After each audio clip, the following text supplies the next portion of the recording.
Ladies and gentlemen, Demetrious Johnson. What's up, Demetrious? Good to see you. First off, how excited are you to take the show on the road and go to the United States? I'm super excited. Obviously, I've started my career in the United States of America, and be able to come back to it this late in my career is amazing. So I'm very happy for the fans and the fans over in America to be able to get the opportunity to see me fight, once again. Abdullah is with us from Verdict MMA. Abdullah, go ahead with your question. Hey, Demetrious.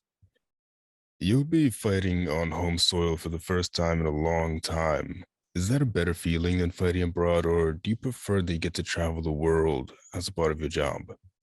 I think it goes both ways, right? I do enjoy fighting on home soil just because not a big time zone change, not long flights. And I actually also do enjoy traveling around the world, competing as a foreigner in the beautiful country of Asia. Thanks. For me, what sets you apart from others in the, quote unquote, greatest of all time conversation is the fact that you never stopped improving. You never relaxed and decided to stop growing. Obviously, excluding the early days when a fighter is absorbing knowledge like a sponge. In what phase of your career do you feel like you improved most, and why? That's an interesting question.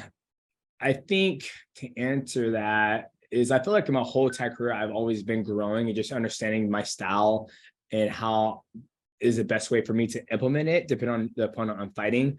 And obviously now people are seeing it more because I battled adversity when I fought Adriano Moraes the first time, and then taking that fight against Rodtang, absolutely amazing fighter, doing 1 round Muay Thai, 2nd round MMA, and then coming out victorious in that one, then going and fighting Adriano Moraes for the second time. A lot of athletes, when they suffer a huge defeat and get knocked out, they get kind of gun shy. But for me, I think just my overall growth as a mixed martial artist and just getting better probably separates me different from the other, people who on the list of the greatest of all time. Love the answer. Thank you so much. Can't wait to have you back in America. Hey. Next question is Jeffrey Hu from Kung Fu Kingdom. Go ahead, Jeffrey. Oh.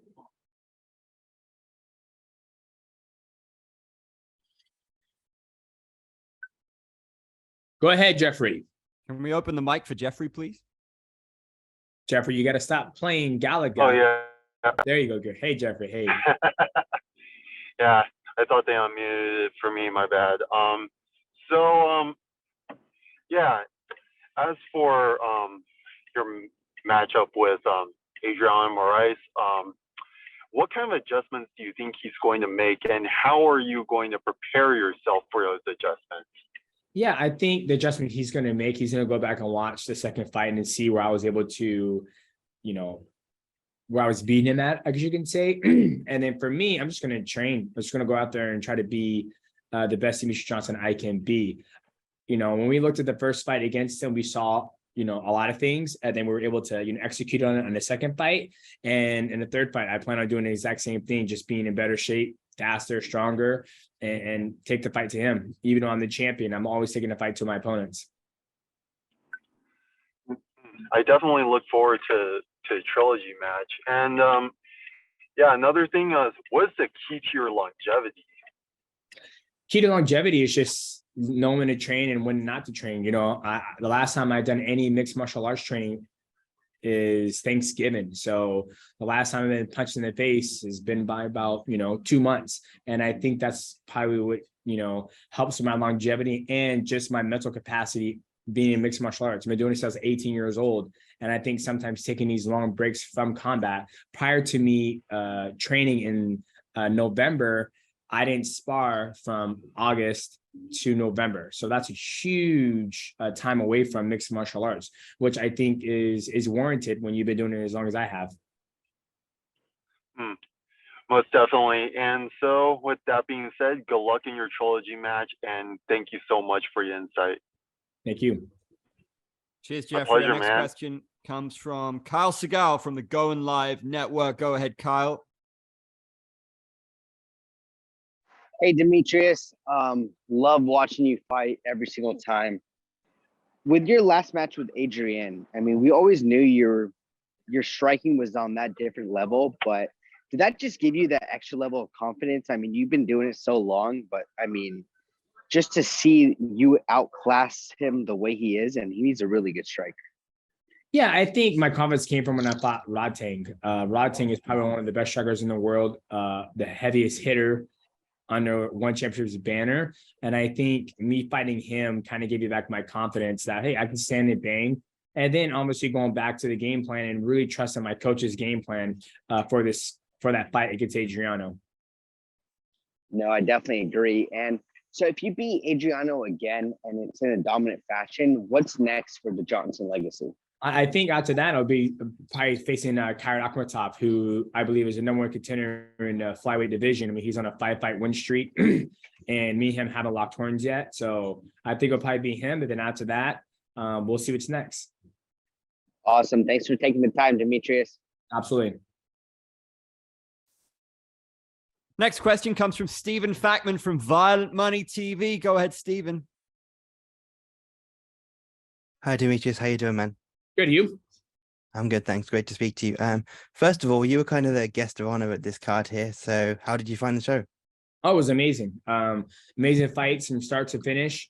The Aung La fight was amazing. Just the crowd. I think the crowd energy was more amazing than the fight itself, my personal opinion. The Mikey Musumeci fight, Gutermar's resilience, his flexibility in his leg.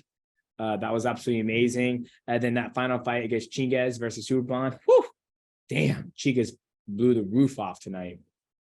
Yeah, and you were doing a little bit of commentary as well. How did you find that? Oh, it was great. You know, I know Mitch and Rich Franklin, we trained together for, in the past. And, those guys are all knowledgeable and I loved it. Just next, looking ahead to the trilogy, does the fact that you've been in there twice with Adriano already change the mindset or the preparation at all coming into this third one? No, not at all. Like I was saying earlier before I was answering questions, we haven't started training for that fight, regardless. I've only done 2 training sessions of mixed martial arts since my last fight in August. Right now, I'm just focusing on getting better as an athlete with my jiu-jitsu and staying healthy and in shape. And just one more from me. Looking further forward, obviously there's a bunch of legalities regarding rule sets when it comes to expanding further around America. But one thing that makes sense, at least to me, is to headline a show in Seattle with you. Is that something that's been talked about at all? And how exciting would it be for you to be able to do that? Man, that'd be amazing if we can headline, get a one championship come to Seattle. I think the fans in Seattle would absolutely love what one championship brings as a brand and as an event itself with the kickboxing, Muay Thai, and mixed martial arts. I think they would absolutely love it. Thanks for the time today, Demetrious. Best of luck with the trilogy. Thank you. Just wanted to add on, DJ, you mentioned the Mikey Musumeci fight. He's mentioned many times how much he respects you. What's the latest on the proposed grappling match between you guys? I know your dance card's full for the moment, but where do you stand on that one? Yeah, I'm totally down to grapple Mikey Musumeci. I mean, he's a wizard. I think me and him will probably grapple before we even grapple in the circle. I told him, I was like, dude, once you grab my legs, I am tapping because I am not going to play that game and test my flexibility. I've had tears in my LCL and MCL before just fighting in mixed martial arts because my knees are pretty tight.